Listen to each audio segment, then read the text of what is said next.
Hello दोस्तों, कैसे हैं आप सब। दोस्तों ये हमने एक कटोरी मूंग की दाल का पाउडर ले लिया, आटा। इसको हमने घर ही पे तैयार किया था पीस कर। तो इसको एक कटोरी ले लेते हैं और बड़े बर्तन में डाल लेते हैं। साथ ही में हमने खौला के पानी ले लिया है गरम। तो इसको डालकर गीला करेंगे। तो पहले नमक डाल देते हैं स्वाद अनुसार, और उसके बाद थोड़ा थोड़ा पानी डालकर जो हमने मूंग की दाल का आटा पीस रखा है, इसको हम थोड़ा थोड़ा गर्म पानी डालकर अच्छे से मिला लेते हैं। और मिलाकर पानी में अच्छे से इसको रख देंगे 10 मिनट के लिए, ताकि दाल अच्छे से भीग सके। क्योंकि मूंग की दाल का आटा है तो इसको भीगना बहुत ही ज़रूरी है।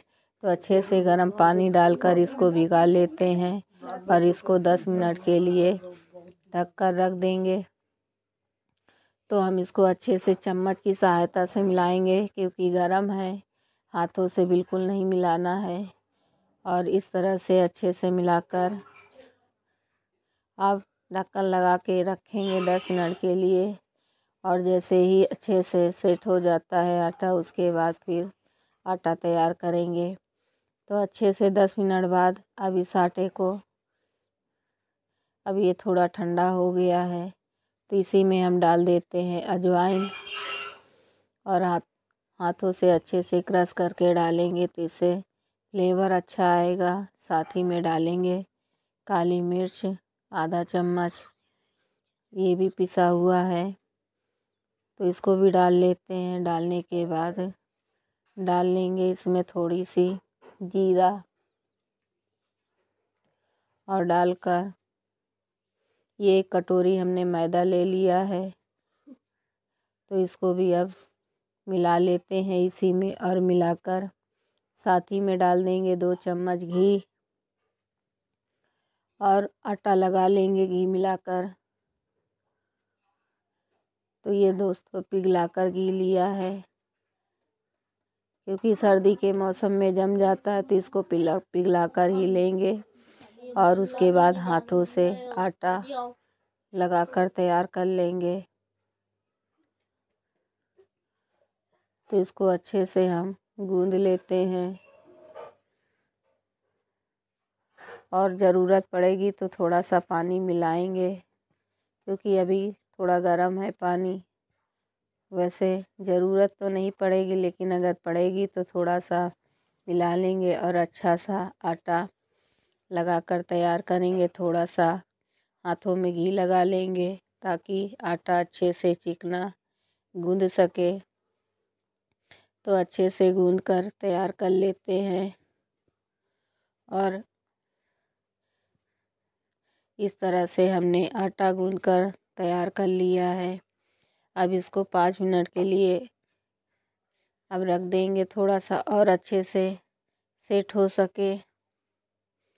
और उसके बाद इधर हमने चकला ले लिया है, तो इसी पर अब आटे को 2 हिस्सों में तोड़कर छोटे छोटे अब पेड़े बना लेते हैं। और पहले हम सारे आटे के पेड़े बनाकर रख लेते हैं, और उसके बाद इसकी बड़ी बड़ी रोटी बेलेंगे। तो हम अच्छे से इसको छोटे छोटे एक साइज के सभी बनाकर रख लेंगे पेड़े। और इस तरह से उसके बाद इसमें धूरन लगाकर, और धूरन हमने मैदे का ही लिया है, और इस तरह से हमने सारे पेड़े बना लिए हैं। तो हम मैदा लगाकर अच्छे से इसको बिल्कुल पतला बेलेंगे, जैसे पापड़ बेलते हैं उतना पतला बेलकर बड़ी बड़ी हम तैयार कर लेते हैं।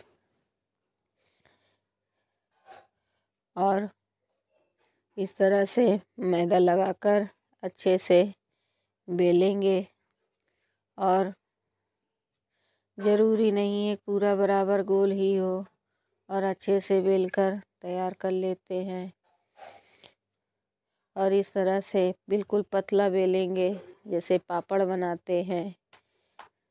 और बेलकर इसी तरह हम 3 पूरी बेल लेते हैं। और बेलने के बाद उसके बाद बनाएंगे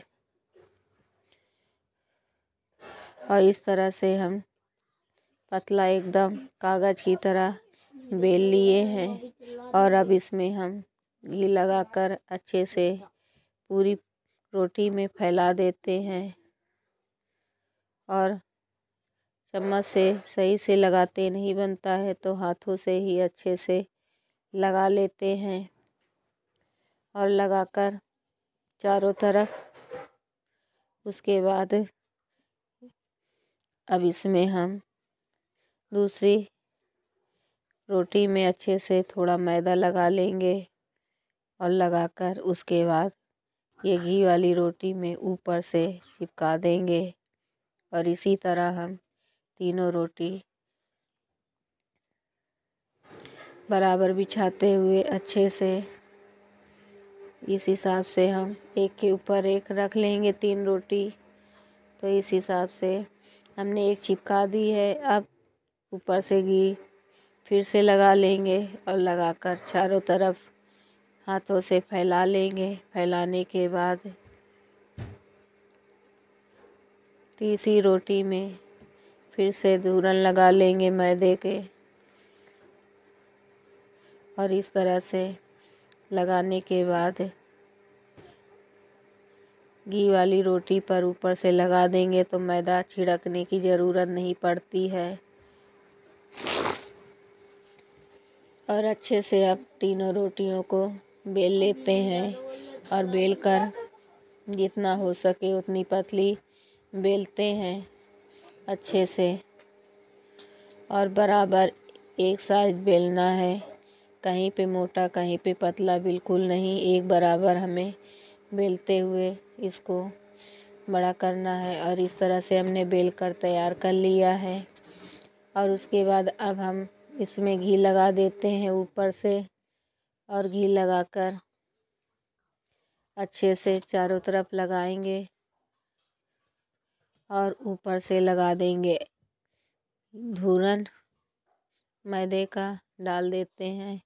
अच्छे से चारों तरफ डालेंगे और डालने के बाद एक कोना पकड़ते हुए अच्छे से दबाते हुए मोड़ देंगे और ऊपर से घी लगा देंगे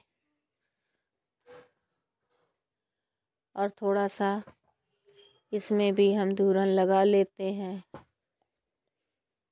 और इसी तरह से अच्छे से दबाते हुए दूसरा कोना ऊपर से रख देंगे और हल्का सा बेलन इस तरह से हम चला देंगे ताकि रोटी अच्छे से दब सके।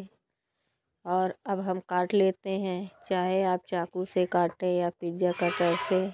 और इस तरह से थोड़ा लंबे आकार में काट कर तैयार कर लेते हैं। देखिए इस हिसाब से काट के हम तैयार करेंगे और बहुत ही ज़्यादा टेस्टी बनकर तैयार होता है इस तरह का। इसको बनाकर रखेंगे तो आप महीनों रख सकते हैं, बिल्कुल भी ख़राब नहीं होता है। आप जब भी चाय पिए तभी खा सकते हैं या हल्की भूख में भी खा सकते हैं।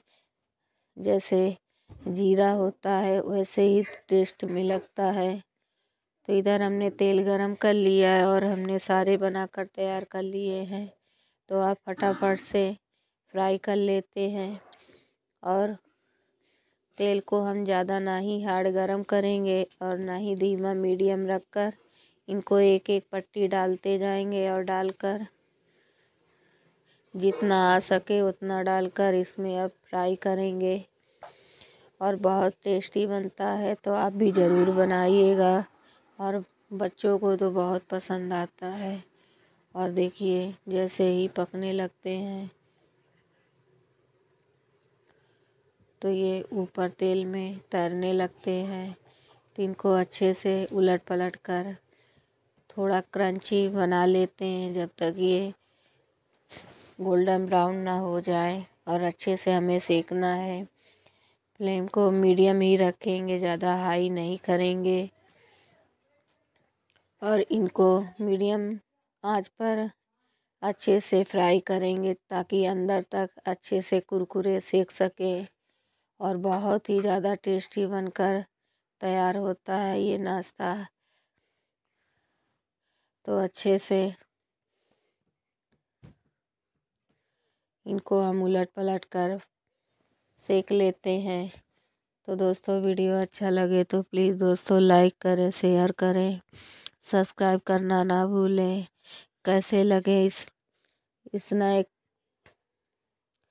कमेंट करके ज़रूर बताइएगा। तो लीजिए देखिए दोस्तों कितने परतदार बन रहे हैं। तो इसी तरह हम सारे ही फ्राई कर लेते हैं और इनको आप स्टोर करके महीनों तक रख सकते हैं।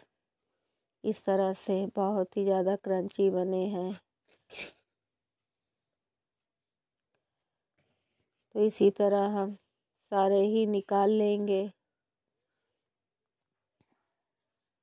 और इनको निकाल कर अच्छे से फटाफट से निकालते जाएंगे। और देखिए कितने खस्ता परतदार बनकर तैयार हो रहे हैं। तो इसी तरह हम सारे ही बनाकर तैयार कर लेते हैं।